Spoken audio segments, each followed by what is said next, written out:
Développement du système cardiovasculaire. L'appareil cardiovasculaire est le premier à fonctionner chez l'embryon. La circulation sanguine débute à la troisième semaine. Les vaisseaux sanguins prennent naissance dans les minuscules espaces vides apparaissant entre les cellules, qu'on appelle les lacunes. L'unification de ces lacunes forme les vaisseaux sanguins. Les cellules laissées pour compte dans ces conduits deviennent les cellules sanguines primitives. La formation des vaisseaux sanguins s'amorce simultanément dans les différentes structures de l'embryon et du placenta. La formation du sang fœtal ne débute pas avant le deuxième mois. Pour comprendre le développement du cœur et de son emplacement, imaginons une sphère. À l'intérieur, les cellules du futur embryon forment un disque plat qui sépare deux cavités. Au-dessus du disque, c'est la cavité amniotique et en dessous, la cavité vitelline. À l'extérieur, un réseau sanguin s'organise pour alimenter et oxygéner l'embryon.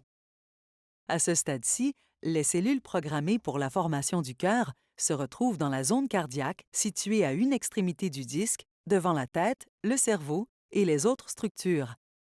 Dans cette zone, deux tubes apparaissent en parallèle aux deux extrémités de la zone cardiaque. Curieusement, ce sont deux tubes, un de chaque côté, qui s'uniront pour former le cœur. Certaines portions de l'embryon se développent plus rapidement que d'autres. C'est le cas de la tête et du cerveau. Cette croissance asymétrique provoquera une plicature de notre disque, c'est-à-dire qu'il commence à se courber. En même temps, le disque croît sur sa largeur, provoquant une autre plicature, plus ample, sur les côtés.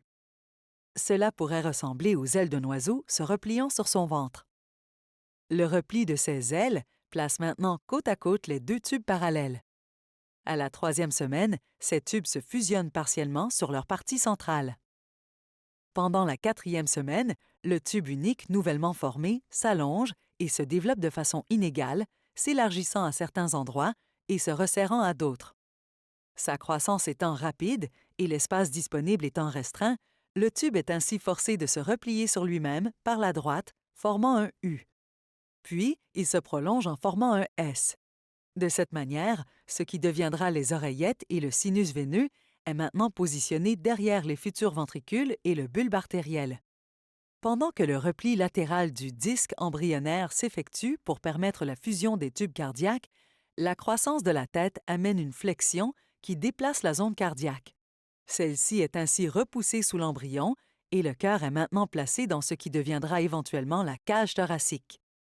Ce déplacement du cœur dans la future cage thoracique l'amène à s'invaginer dans une petite lacune qui l'enveloppe et donne naissance au péricarde.